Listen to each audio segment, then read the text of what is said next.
তাহলে আমি আজকে আইসা এখানে আসতে বলা হলো কেন? নির্ধারিত সময়ে পর্চার নকল না পেয়ে এভাবেই রেকর্ড রুমের সামনে কর্মকর্তা কর্মচারীদের সঙ্গে বাক বিতণ্ডায় সেবা প্রত্যাশীরা।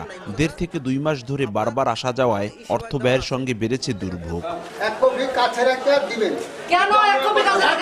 মামলা মোকদ্দমা, জমি ক্রয় বিক্রয়, ব্যাংক ঋণ সহ নানা কাজে ব্যবহৃত হয় জমি জমার পর্চার নকল। আবেদনের 3 থেকে 11 দিনের মধ্যে বিতরণের নিয়ম থাকলেও নির্দিষ্ট সময়ে এই কাগজ না পাওয়ায় ব্যাহত হচ্ছে স্বাভাবিক কার্যক্রম। সেবা প্রত্যাশীদের অভিযোগ, দালাল চক্রের সঙ্গে পর্চার নকল সরবরাহে গড়ে উঠেছে এক শ্রেণীর সিন্ডিকেট।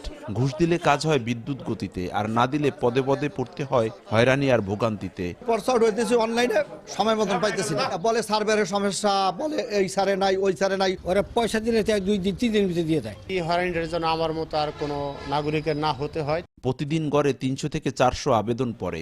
জনবল সংকট থাকায় পর্চার নকল বিতরণে কিছুটা বিলম্ব হচ্ছে দাবি করে সেবা প্রত্যাশীদের এমন অভিযোগ অস্বীকার দায়িত্বরত কর্মকর্তার। এটা সম্পূর্ণই কথা কি, এটা হলো যারা বলে এটা সম্পূর্ণ বোকা কথা, এটা বোগাস কথা এগুলো মনে করে। অবশ্য সাধারণ মানুষকে দ্রুত সেবা দিতে শিগগিরই কার্যকর পদক্ষেপ নেওয়ার আশ্বাস জেলা প্রশাসনের। আমরা যেটা নির্দেশনা দিয়ে দিব যে একান্তই যদি সম্ভব না হয় সেটা আমার যিনি সেবা প্রার্থী তাকে সেটা জানিয়ে দেয়া যে এই কারণে আমরা সার্ভিসটা দিতে পারছি না, কিন্তু আসলে মাসের পর মাস তাকে ঘোরানোটা মনে হয় এটা অযৌক্তিক, এটা যেন না হয় সেই ব্যবস্থাটা আমি নিব।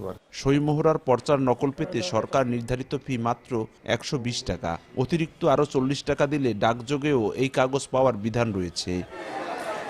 জমি জমার পর্চা ও গুরুত্বপূর্ণ কাগজ পেতে ভোগান্তির অভিযোগ দীর্ঘদিনের। রেকর্ড রুমের কর্মকর্তাদের বদলিও করা হয়, কিন্তু এই ভোগান্তি থেকে মুক্তি পাচ্ছেন না সেবা প্রত্যাশীরা। সঞ্জয় কর্মকার, অভিজিৎ, সময় সংবাদ, মাদারীপুর।